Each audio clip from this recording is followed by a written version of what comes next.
जोडुनिया धन उत्तम व्यवहारे, जोडुनिया धन उत्तम व्यवहारे, उदास विचारे वेच करी, उत्तम चिगती तो एक पावेल, उत्तम भोगील जीवखानी, परोपकारी नेने परनिंदा, परोपकारी नेने परनिंदा, परस्त्रिया सदा बहिणी माया, उत्तम चिगती तो एक पावेल, उत्तम भोगील जीवखानी,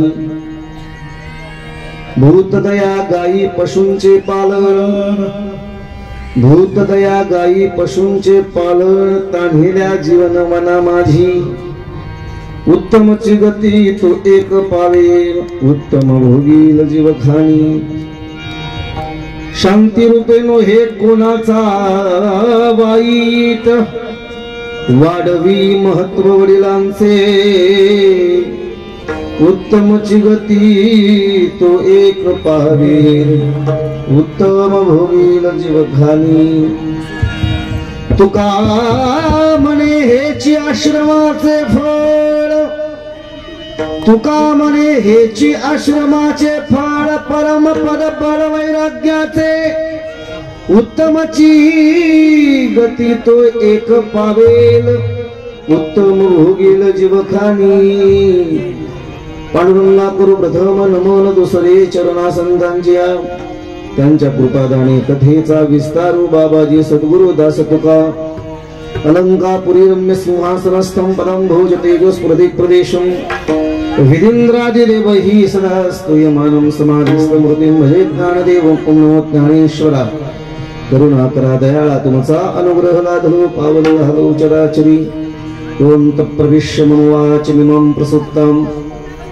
संजीवयत्तिक्ल शक्तिधर स्वधाम्ना, अन्यांश्च हस्तचरण श्रवणत्वगादीन् प्राणान् भगवते पुरुषाय तुभ्यं, नमो सद्गुरु तुकया ज्ञानदीपा, नमो सद्गुरु सच्चिदानंद रूपा, नमो सद्गुरु भक्त कल्याण मूर्ती, नमो सद्गुरु भास्करा पूर्ण कीर्ती, कैवल्याचा पुतळा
उदास विचारे वेच करी, उत्तम चिगती तो एक पावेल, उत्तम भोगील जीवखानी, कैवल्य साम्राज्य चक्रवर्ती विश्वमौली त्यानुबराया, वारकरी संप्रदायाच्या कलशास्थानी विराजमान असणारे जगद्गुरु तुकोबराया, ब्रह्ममूर्ती सोपान काका सद्गुरु जोग महाराज आदी करून सकल संतांच्या चरणावरती साष्टांग नमन करून जमलेल्या सर्व मायबाप श्रोत्यांना अभिवादन करून सेवेला सुरुवात करतो। या ठिकाणी आज कैलासवासी स्वर्गवासी सत्यनारायणजी लोहिया यांच्या कृपाशीर्वादाने ही नवीन वास्तू त्या ठिकाणी उभी राहते, माऊली फार्म. आणि या माऊली फार्मच्या नूतन वास्तुशांती निमित्त त्या ठिकाणी आजचा कीर्तनाचा कार्यक्रम गुरुवर्य हरिभक्तपरायण विजय दायमाजी महाराज वाशिम यांच्या कृपाशीर्वादाने या लोहिया परिवाराकडून खऱ्या अर्थानं इतकं सुंदर नियोजन, अतिशय भव्य दिव्य असं नियोजन करण्यात आलं.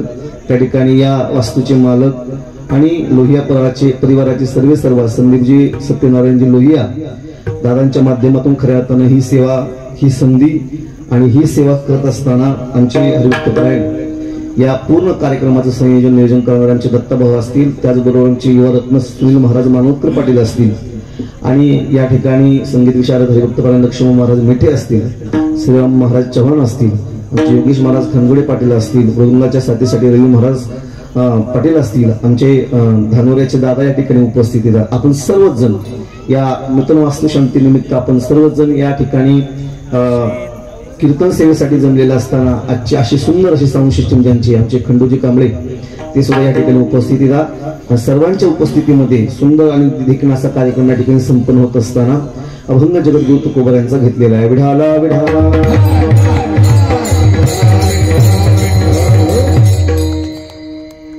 तुकोबराय सांगतात, प्रापंचिक म्हणून ज्या दिवस आपण जीवन जगतो ना, एक संसारिक म्हणून जीवन जगतो ना, तर संसारिक जीवन जगणाऱ्या माणसाची नीतिमत्ता किंवा नीती तत्व काय, नीतिमूल्य काय, इतकं सुंदर चिंतन सांगणारा हा अभंग आहे.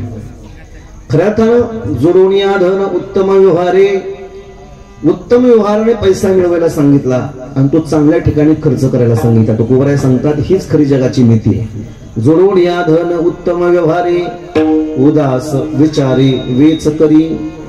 चांगल्या ठिकाणी तो खर्च केल्यानंतर त्याचा फायदा काय, तुकोबराय सांगतात उत्तमची गती तो एक पावेल, त्याला चांगली गती प्राप्त होईल. पुढे काय फायदा, उत्तम भोगेल जीवखानी, चांगल्या जीवखानीमध्ये पुढचा जन्म त्यासाठी प्राप्त होईल. बरं, अजून काय नीती तत्व त्या ठिकाणी पाळायची या जगाच्या पाठीवरती जन्माला आल्यानंतर, तुकोबराय सांगतात परोपकारी, परोपकार जगावरती केला पाहिजे. परनिंदा परोपकारी नेणे परनिंदा, कुणाची परनिंदा करायची नाही, परोपकार मात्र सर्वांवरती करायचा. परोपकारी नेणे परनिंदा. काय नीती सांगितली, परस्त्रिया सदा बहिणी माया. तुकोबरायांचं एवढं वाक्य जरी प्रत्येकाच्या अंतकरणामध्ये असेल ना तरी जग सुखी झाल्याशिवाय राहणार नाही. अंतकरणामध्ये परस्त्रीबद्दल आदर सन्मान, मान सन्मान, आईची बहिणीची भावना जरी असेल तर जगाच्या पाठीवरती आज जे काही कृत्य होतात ना, मग ते दिल्लीमध्ये असेल, आपल्या महाराष्ट्रामध्ये असेल, असे कृत्य घडणार नाही. म्हणून संत विचाराची नेहमी या जगाला गरज आहे. तुकोबराय सांगतात भूतदया गायी पशूंचे पालन. भूतदया, भूतमात्रांवरती दया दाखवली पाहिजे. कुठली दया, कुठली भूतमात्र, तर गायी. आणि या वास्तूच्या निमित्ताने या ठिकाणी गायी सुद्धा उपस्थितीला गायी सुद्धा आपण सर्वांनी आणल्या. गायीचं पालन केलं पाहिजे. भूतदया गायी पशूंचे पालन, तान्हिल्या जीवन वना माझी. जे ताणलेले लोक आहेत त्यांना त्या ठिकाणी पाण्याचा थेंब म्हणा किंवा पाणी त्या ठिकाणी आपण प्यायला दिलं पाहिजे. आयुष्य जगत असताना शांती रूपे नव्हे कोणाचा वाईट. शांती तत्वानं जीवन जगल्यानंतर महाराज त्याचं कर्तृत्वाने त्याने आपल्या वाड वडिलांचं नाव मोठं केलं पाहिजे. वाढवी महत्व वडिलांचे. पण तुकोबराय सांगतात हेच तुका म्हणे हेची आश्रमाचे फळ. परमपद बळ वैराग्याचे उत्तमची गती तो एक पावेल, उत्तम भोगेल जीवखाने. विठ्ठला विठ्ठला.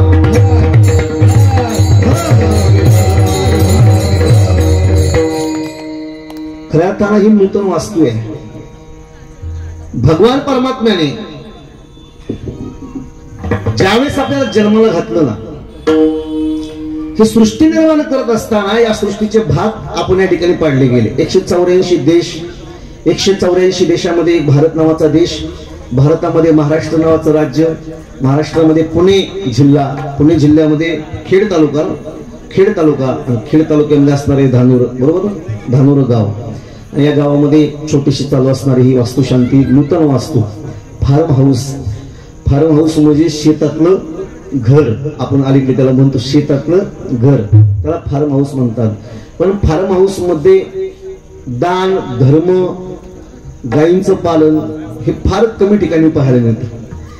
आम्ही सिटीमध्ये जातो, ज्यावेळेस आम्ही महाबळेश्वरला जातो तिकडे सुद्धा फार्म हाऊस असतात, पण ते फार्म हाऊस म्हणजे कशासाठी असतात हे मला इथून सांगायची गरज नाही.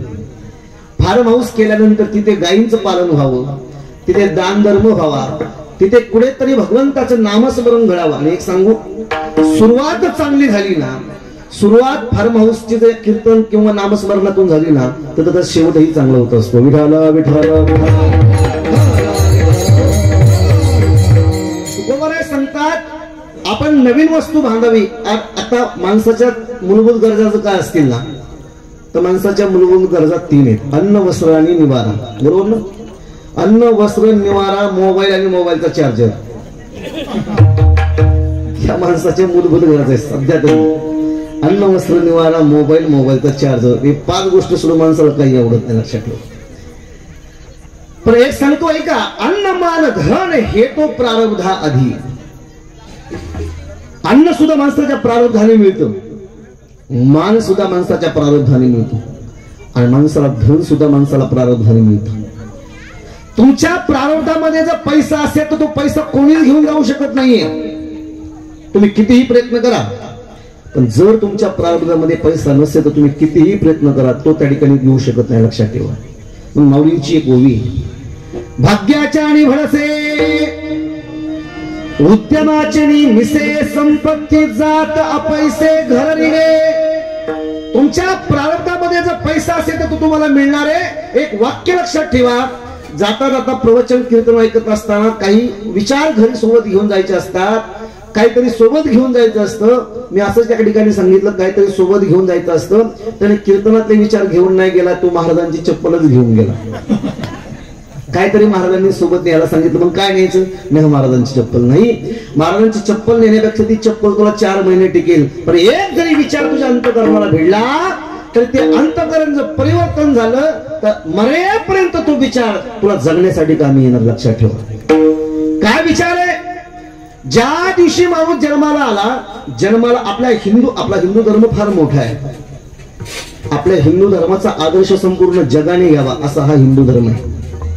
म्हणून जो हिंदू म्हणून जन्माला आला ना, 184 देशामध्ये 183 देश भारत देशाकडे एक आदर्शवत धर्म म्हणून पाहतो, आदर्शवत देश म्हणून पाहतो, की असा एकमेव देश भारत देश आहे की तो जगामध्ये शांती प्रदान करू शकतो, जगामध्ये संस्कार पसरू शकतो.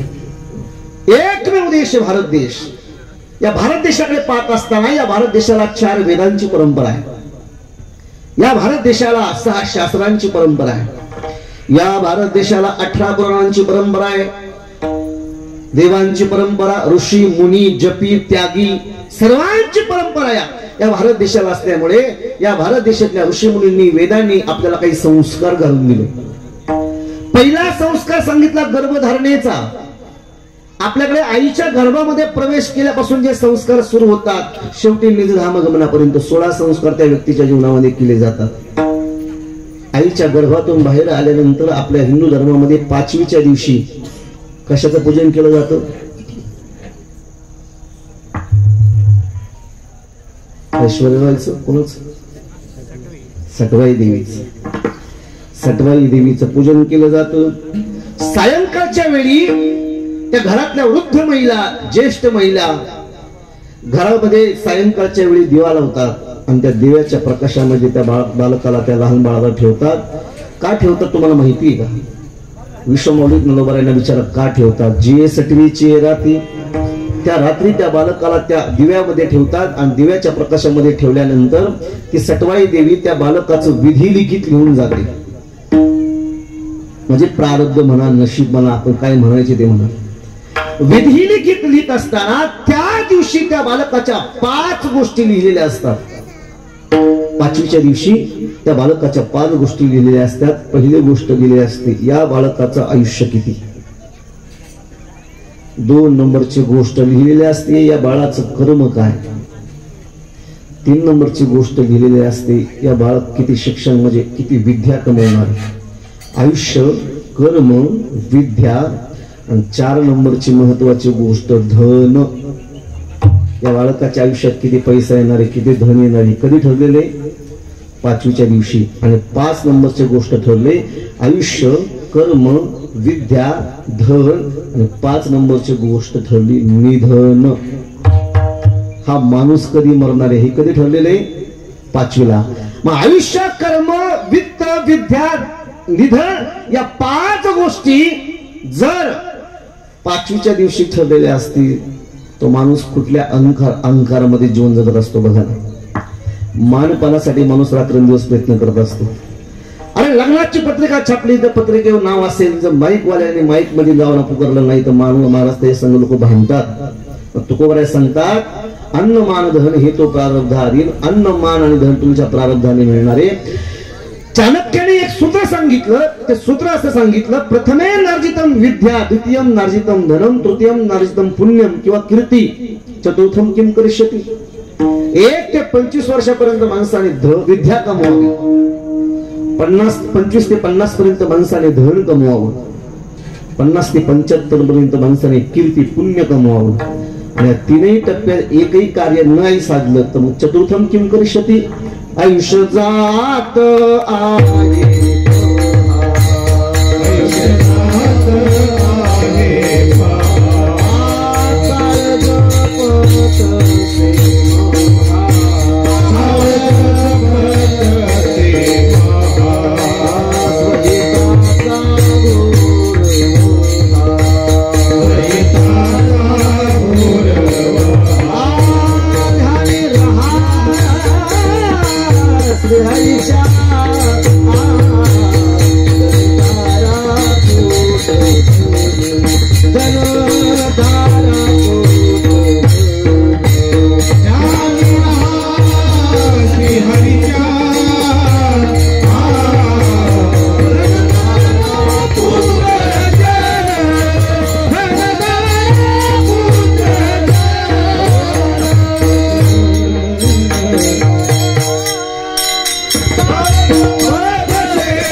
सांगितले 1 ते 25, 25 ते 50, 50 ते 75, 75 ते 100.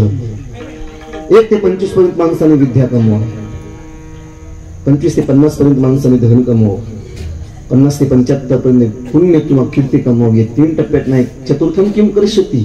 4थ्या टप्प्यात तुझे काय हाल आहेत. मग नाकमुख गळू लागले अवघे करीती हाड हाड. माणसाच्या जीवनामध्ये, माणसाच्या जन्मामध्ये पुरुषार्थ प्राप्तीसाठी जन्म आहे. लक्षात ठेवा. आपलं बालपण खेळण्यात जातं, तारुण्य पण विषयाच्या खेळण्यात जातं, म्हातारपणी चिंता लागते आता काय करायचं. बालबाई खेळी रमलो, बालबाई खेळी रमलो, तारुण्य नासले,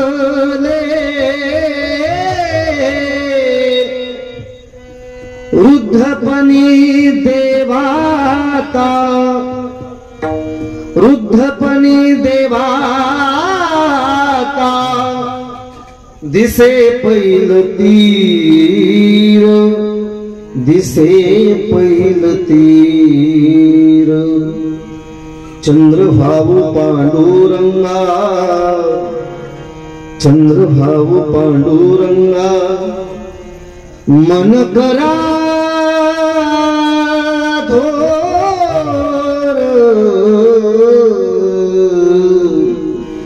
कैवल्याच्या चांदण्याला भुकेला चतुर, कैवल्याच्या चांदण्याला भुकेला चतुर.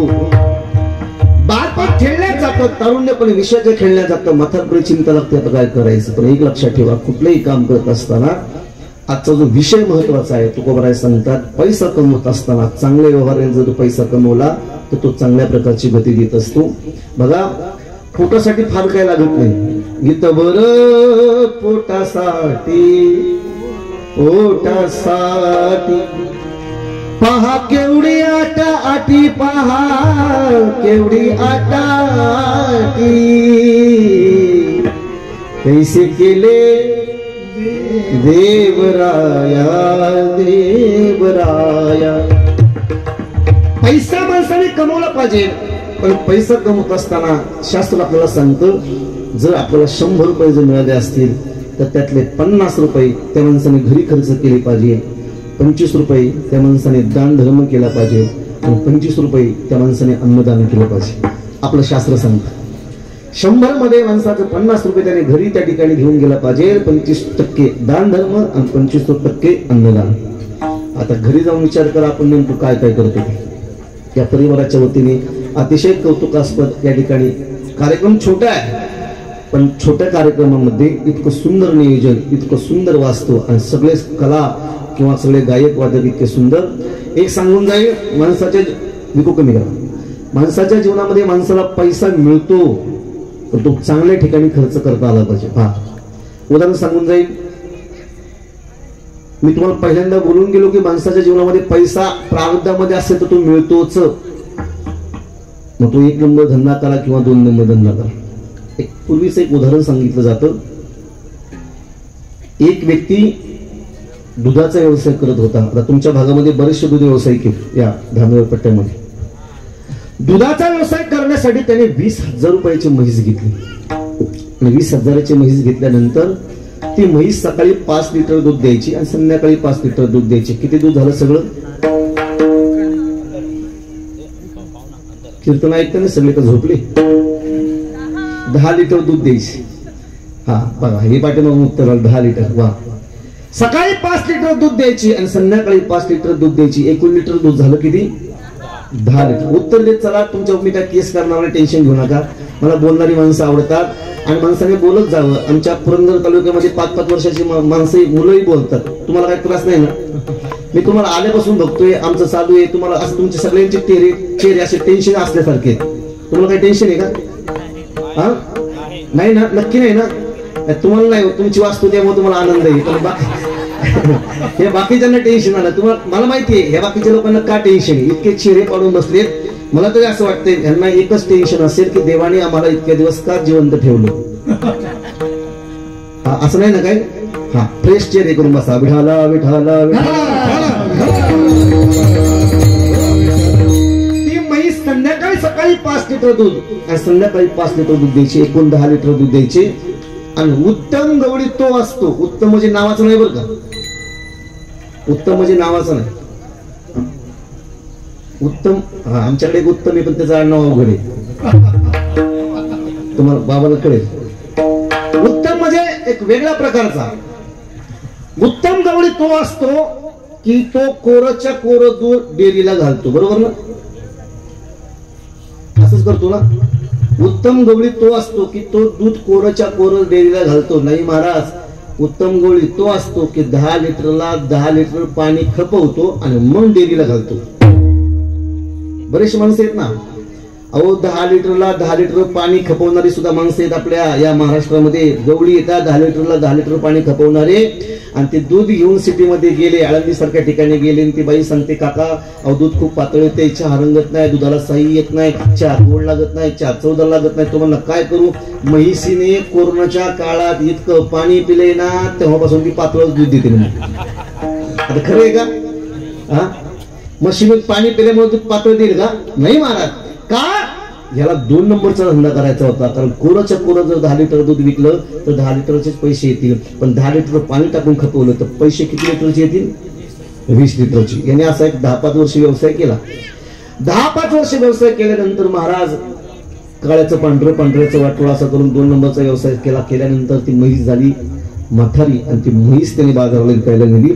त्या म्हशीचे आले त्याला 10,000 रुपये.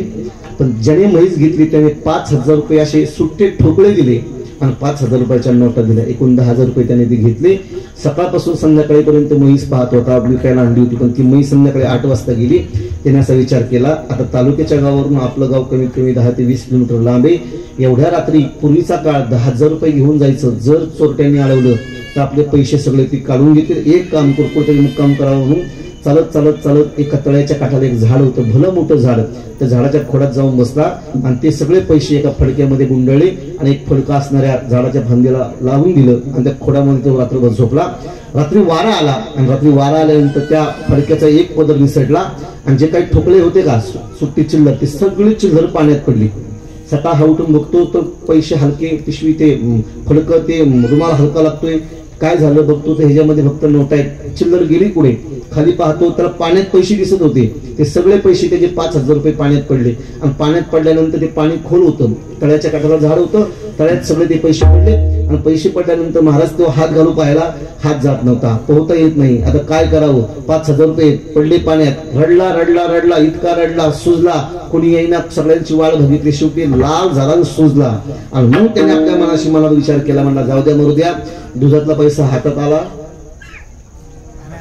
काय हुशार माणूस आहे तू, हा काय हुशार आहे. दुधातला पैसा हातात आला, पाण्यातला पैसा पाण्यात. तुमच्या प्रारब्धात असेल तर ते तुम्हाला मिळतच.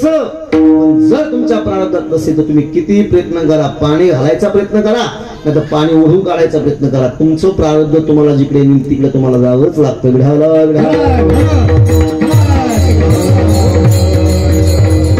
आमचे पूर्वज वैकुंठवासी एक वैद्य बाबा एक दृष्टांत सांगायचे. बाबा म्हणायचे एकाला लॉटरी लागली, म्हणजे 50 लाखाची लॉटरी लागली. आता खरं सांगू का,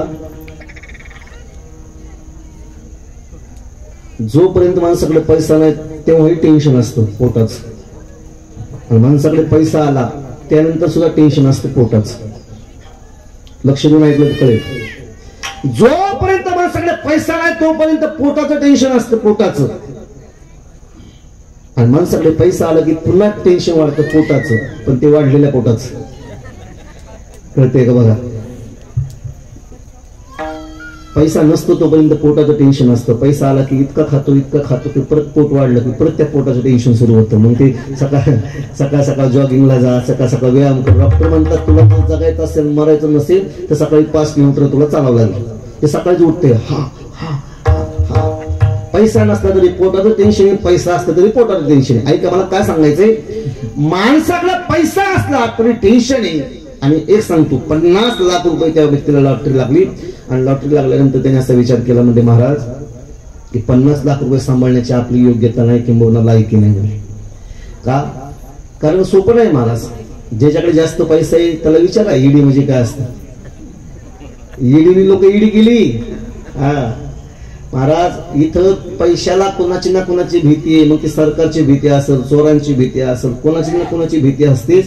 म्हणून चांगलं मध्यमवर्गीय जीवन कधी पण चांगलं, लक्षात ठेवा. अति श्रीमंत होणं पण चांगलं नाही आणि अति रस्त्यावरती येणं पण चांगलं नाही. मध्यमवर्गीय माणसाने जीवन जगलं पाहिजे.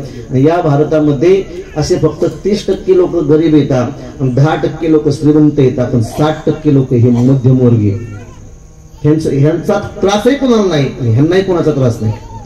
30% लोक गरिबी मध्ये जीवन जगतात. ते इतके गरीब होत चालले, इतके गरीब होत चालले. आणि खरं सांगू का, आपल्या भारतामध्ये 2 दऱ्या आहेत, श्रीमंत आणि गरिबाची. 2 दऱ्या आहेत. श्रीमंत होत चालले, गरीब होत चालले. तर एक सांगू, गरिबीमध्ये जर माणसाला पैसा आला तर माणसाशी हातबल होतात. बघा, पूर्वीच्या काळामध्ये शेती करून शेतामधला जो मालाचा पैसा येत होता तोपर्यंत माणसं चांगली होती. पण अलीकडच्या काळामध्ये जमिनीतली माती विकून लोक श्रीमंत झाले आणि पैसे कुठं वापरायचे याची अक्कल मात्र माणसाला आलेली नाही. मी तर असं म्हणतो, जमिनीचा पैसा दिल्यानंतर त्या पैशाबरोबर थोडी अक्कल पण लोकांना दिली पाहिजे की हा पैसा कुठे कसा वापरला पाहिजे. एक जणांनी काय केलं, लाखो कोटी रुपये त्या ठिकाणी त्या माणसाला पैसे मिळाले. पैसे मिळाल्यानंतर जमिनीचे पैसे कुठं बसावं, काय खावं याची अक्कल नाही. हॉटेलमध्ये गेल्यानंतर महाराज काय कसं खावं, काय नाही. तुला गावरांसारखं चोरू लागला. लोक म्हणले पागल का, म्हणले इतकं श्रीमंत 50 लाखाची गाडी घेऊन आला, तुला जेवायची अक्कल नाही का, अमुक नाही का, तमुक नाही का, अमुक नाही का, तमुक नाही का. म्हणजे बरेचसे. मला काय सांगायचंय की तुम्हाला पैसे दिल्यानंतर पैसे वापरण्याची सुद्धा अक्कल माणसाने समाजामध्ये दिली पाहिजे. 50 लाखाची लॉटरी लागली, काय करावं, योग्य नाही. मग राजाचा गुन्हा करावा. राजाचा गुन्हा केला की राजा आपल्याला दंड करेल. राजाने दंड केला की आपल्याला त्या ठिकाणी अर्धे पैसे कमी करून घेईल. एक काम करून म्हणले, राजाचा गुन्हा करण्यासाठी दरबारामध्ये गेला. आमचे बाबा फार सुंदर सांगायचे. दरबारामध्ये गेला, समोर राजा बसला होता, मीटिंग चालू होती. मीटिंग चालू असताना त्याने पायातली चप्पल काढली, राजाला अशी फेकून मारल्यानंतर राजाचा मुकुट खाली पडला. कुणी मारलं, धरा धरा, पकडा, धरा धरा, पकडलं. राजाला चप्पल मारले तर राजा तुला फासावरती देणार. पकडलं त्याला, सगळ्यातून पकडलं होती म्हणजे राजाला मारलं. राजाचं लक्ष त्या मुकुटाकडे गेलं. मुकुट खाली पडला होता, पण मुकुटातून एक भला मोठा विंचू असा नांगी काढून बाहेर आला होता. काय बाहेर आला होता? विंचू नांगी काढून बाहेर आला होता. आणि विंचू हा इतका प्रामाणिक प्राणी, तो माणसाचा इतका सुंदर मित्र आहे. माणसाला विंचू जर दिसला तर विंचूला घरी घेतो, संध्याकाळी गोधडीत घेऊन झोपतो. विंचू झोपतो का माणूस? विंचवाला घेऊन घरात गोधडीत झोपतो का कधी? विंचू दिसल्यानंतर आण काठी, आण चप्पल, कुठं काय इतका जोरात मारतो जसं का रेडा मारायचा इतकं ठोका टाकतो जोरात. काय सांगायचंय, विंचू त्या राजाने पाहिला आणि पाहिल्यानंतर महाराज राजाने सांगितलं त्याला सोडून द्या. अरे भलाग्रस्त तो आता इथे आला नसता तर हा विंचू अजून 5 मिनिटं डोक्यात राहिला असता. 5 मिनिटं अजून मुकुटात राहिला असता तर यांनी ठणका मारला असता. आणि ठणका मारल्यानंतर काय गुदगुल्या झाल्या असत्या. अरे याच्या उपकारे एक काम करा, हा योग्य वेळी आला आणि योग्य वेळी चप्पल मारली, याचा सत्कार करा, याला अजून 50 लाख रुपये द्या आणि घरी जाऊ द्या. गेला कशाला होता?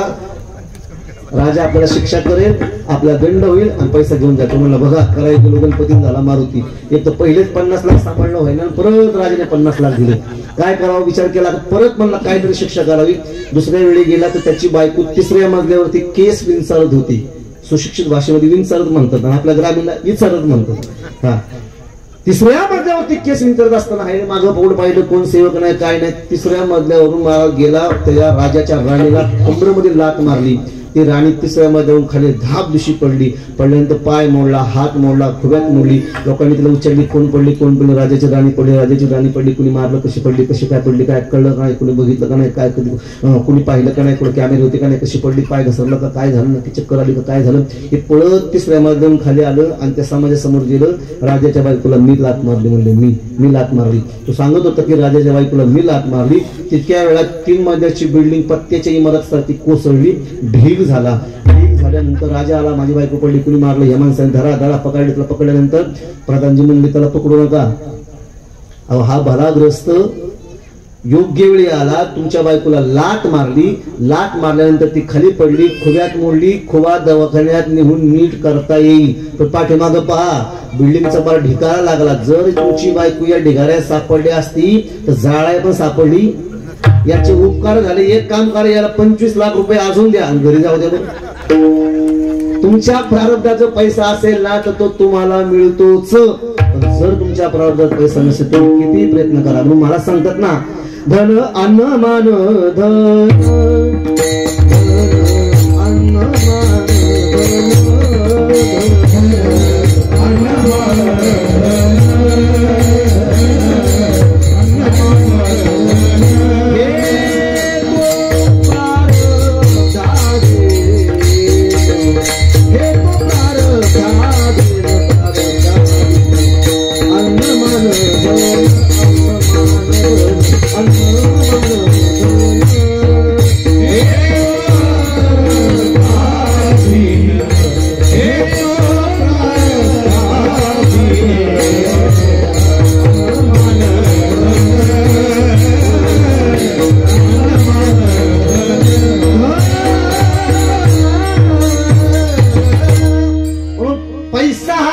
प्रारब्धाने मिळतो. आणि एक सांगू, या जगाच्या पाठीवर तुकोबरायांना विचारा, कुणाला किंमत आहे? तर पैशावाल्याला किंमत आहे. पैशावाल्याला नक्की किंमत आहे. धनवंताला सर्व मान्यता ही जगी. पहा, पूर्वी महाराज या जगामध्ये इतका पैसा होता, या भारतामध्ये इतका पैसा होता. या भारत देशाचं वर्णन करत असताना 11व्या शतकामध्ये तो अल्लाउद्दीन खिलजी आणि मोहम्मद गझनी आला आणि त्यांनी भारत देश लुटून गेला. नंतरच्या 400 वर्षाच्या काळामध्ये कोण आलं? नाही, इंग्रज नाही, इंग्रज नंतरचे. हा, मुघल आले आणि मुघलांनी भारत देश लुटून नेला. आणि या 15 ऑगस्ट 1947च्या पाठीमागच्या 150 वर्षाच्या काळात कुणी लुटलं भारताला? तर इंग्रजांनी लुटलं. आणि इंग्रजांनी लुटल्यानंतर 15 ऑगस्ट 1947 पासून कोण लुटतंय? हा, तर तुम्ही म्हणा आम्ही कशाला पाहू? आमचं काय, आम्ही आपलं वारकरी संप्रदाय, आम्ही काय त्यांच्या शब्द हात घालणार? हा, यांनीच भारत देश लुटला.